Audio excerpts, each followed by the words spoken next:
weed out any individual who does not die and become hive mind collective, which simply means that you have, through trauma, died. You passed through the other side because you gave up your personality. You were given an oversoul. You became another kind of person. And that's the person that ends up living, where the original person becomes a host and is diminished to where they have no free will of their own. So they become kind of like they've been, tied up and put in the back seat while someone else takes over the car. And they're just watching horror as that car is driven right off the cliff eventually. They do what they're told because they don't want to be the targeted one. Due to fear, they don't want to have their life ruined, so they go along. And the cowboy is driving the buggy, right? That's the Mulholland Drive thing, where the cowboy drives the buggy, and we're all on it. That's how they think. So they will stalk the ones that are not behaving and not getting with the program. And then those are the people that eventually are suicided out to make sure that they're cults, so that there's just a good supply of slaves that do them. And if they could ever get it to the point of 100% robots, then Yahweh could just destroy the earth, which would then play into Satan's hand, because he would have done his job of testing all souls and finding that they all failed. Thus, they could be then destroyed, which would be the goal. Satan also called the destroyer.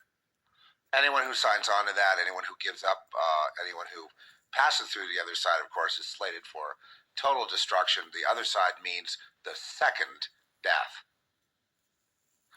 The other side means the second that you blaspheme the Holy Spirit, at that point you're done. You're finished. There's actually no point for you to be on earth anymore. And of course, people that have eyes to see, as some of us do, we don't acknowledge that person as a living, breathing human being. We acknowledge them as, a robot, yes. Some sort of controlled victim, unfortunate, yes, but also we recognize how dangerous they are, so that we don't want any association. We don't minister them to them anymore because they're already spoken for. Once you're twice dead, that's it. There's not a need for ministry. And you know what? I cannot say that on the rare occasion one of these is actually repetitive. I've seen people that are slaves to the other side. I've seen people that are. I'm talking about people who have embraced, like John Kay of Steppenwolf in the song "Born to Be Wild."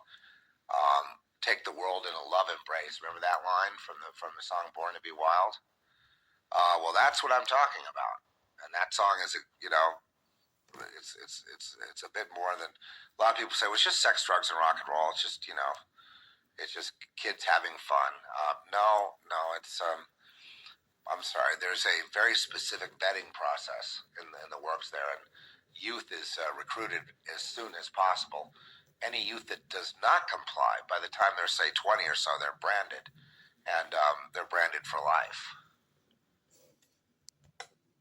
Now, once you're branded, that means you become, that means you are of no rank, and they can do what they want with you. You're like a free abuse victim, and they get to have fun with you. Once a person like that survives long enough, though, and thwarts them back, and if they happen to win the game, then, which they didn't even know they were playing, by the way, but if they happen to win the game, then they're given their freedom. Then that branding comes off. And that is, I'm telling you all this from the satanic perspective, not from Jesus' perspective, because you've had enough of that.